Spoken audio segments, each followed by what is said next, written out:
Hello friends, आज हम समझने वाले हैं लिम्फ सर्कुलेशन के बारे में, जिसको और क्या बोलते हैं, फ्लो ऑफ लिम्फ कहते हैं। तो लिम्फ सर्कुलेशन क्या होता है उसको पहले समझ लेते हैं। Lymph circulation is the process. Lymph circulation क्या है? प्रोसेस है, एक प्रक्रिया है जिसमें क्या होता है, by which lymph finally Goes back into the blood. अब लिम्फ क्या है? लिम्फ एक फ्लूइड होता है, ठीक है, जो कहाँ से निकलता है और कहाँ से गुजर के कैसे वो ब्लड तक पहुंचता है, इसके बारे में आज हम लोग समझने वाले हैं। तो चलिए समझ लेते हैं। तो सबसे पहले क्या होता है, ब्लड कैपिलरीज होता है। तो ब्लड कैपिलरीज क्या करता है? लीक करता है, ठीक है। वो फ्लूइड को क्या करता है? लीक करता है। कौन सा फ्लूइड को लीक करता है? तो ब्लड प्लाज्मा को लीक करता है। किसके कारण लीक करता है? तो ड्यू टू ब्लड प्रेशर, ठीक है। तो ब्लड कैपिलरीज में क्या होता है? ब्लड प्रेशर लगता है, जिसके कारण से जो ब्लड प्लाज्मा होता है वो लीक होता है। अब वो लीक होने के बाद वो ब्लड प्लाज्मा कहाँ एंटर करता है? तो blood plasma enter tissue space. वो ब्लड प्लाज्मा कहाँ एंटर करता है? टिश्यू की स्पेस में एंटर करता है, जिसको हम लोग इंटरस्टिशियल स्पेस बोलते हैं।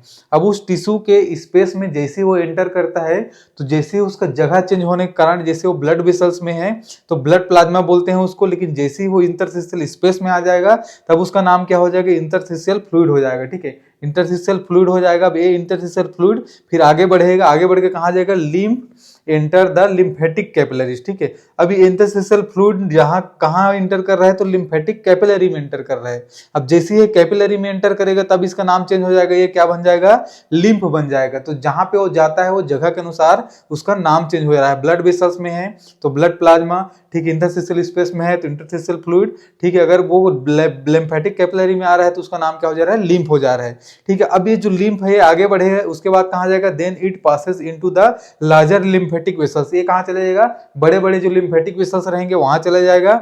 विच है valve to prevent backflow. Backflow मत हो करके इन लिम्फेटिक वेसल्स में क्या रहता है? वाल्व मौजूद होता है, ठीक है। अब लिम्फेटिक वेसल्स से फिर ये कहां जाएगा?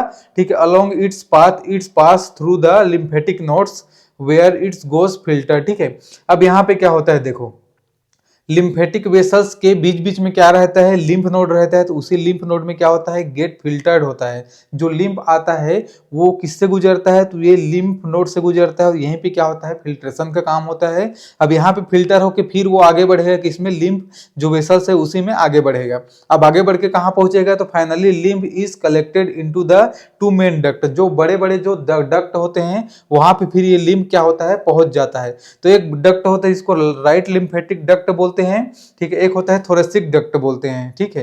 तो आधा कहाँ चले जाएंगे? राइट लिम्फेटिक डक्ट से वो कनेक्ट हो जाएंगे, वहां पे चले जाएंगे जितने भी लिम्फ है वो लिम्फेटिक वेसल से।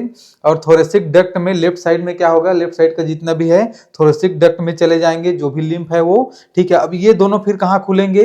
तो राइट लिम्फेटिक डक्ट कहाँ खुलेंगे? राइट सब क्लेवियन वेन में खुलेगा। थोरेसिक डक्ट कहाँ खुलेंगे? लेफ्ट सब क्लेवियन वेन में खुलेंगे। अब ये सब क्लेवियन वेन किसके पास रहता है? हार्ट के पास रहता है, तो ये हार्ट में खुलेंगे। तो इस प्रकार से क्या होगा, जो वहां से ब्लड प्लाज्मा आएगा जिसमें प्रोटीन की मात्रा कम रहेगी, आगे चल के वो क्या हो जाएगा? इंटरस्टिशियल फ्लूइड बन जाएगा। फिर वो क्या बन जाएगा? फिर वो लिम्फ बन जाएगा और यही लिम्फ फिर कहाँ लास्ट में चले जाएगा? ब्लड सर्कुलेशन में जाके मिल जाएगा। तो ये होता है। इसको अगर डायग्राम में देखें तो ब्लड कैपिलरीज के ऊपर प्रेशर पड़ता है, ठीक है। तो जो ब्लड प्लाज्मा होता है वो कहाँ पे आ जाता है? इंटरस्टिशियल स्पेस में आ जाता है। जैसे इंटरस्टिशियल स्पेस में आता है तो इंटरस्टिशियल फ्लूइड बन जाता है। इंटरस्टिशियल फ्लूइड से वो कहाँ आता है? लिम्फ कैपिलरी में आता है, तब वो लिम्फ बन जाता है। अब लिम्फ कैपिलरी से वो कहाँ आता है? तो लिम्फेटिक वेसल्स में आता है, जिसमें क्या होता है? वाल्व रहता है बैक फ्लो को रोकने के लिए, ताकि जो फ्लूइड है वो बैक फ्लो मत हो करके, ठीक है। और लिम्फेटिक वेसल्स में क्या होता है? फिर लिम्फ नोड होता है। तो यहाँ पे क्या होता है? फिल्टर होता है इन लिम्फ नोड में। फिल्टर होकर फिर इन लिम्फेटिक वेसल से फिर वो आगे बढ़ता है। आगे बढ़ के, ठीक है, कहाँ कहाँ पे खुलता है? दो जगह पे खुलता है। एक राइट लिम्फेटिक डक्ट में खुलता है और एक थोरेसिक डक्ट में खुलता है। अब दोनों वहां पे खुलेंगे, फिर वो कहाँ देंगे उसको? तो राइट एंड लेफ्ट सब क्लेवियन वेन में दे देंगे, ठीक है। राइट एंड लेफ्ट सब क्लेवियन वेन में क्या करेंगे? जो लिम्फ है उसको दे देंगे। फिर वहां से वो हार्ट में पहुंच जाएगा, सर्कुलेशन में पहुंच जाएगा। तो इस प्रकार से जो लिम्फ है वो सर्कुलेशन में पहुंच जाता है। तो ये रहा फ्रेंड्स लिम्फ सर्कुलेशन के बारे में। अगर ये वीडियो आपको अच्छा लगा हो तो वीडियो को लाइक कर दीजिएगा। ऐसे वीडियो और देखने के लिए चैनल को सब्सक्राइब कर दीजिएगा। आपको नोट्स चाहिए तो स्क्रीनशॉट ले लीजिए। Thank you so much.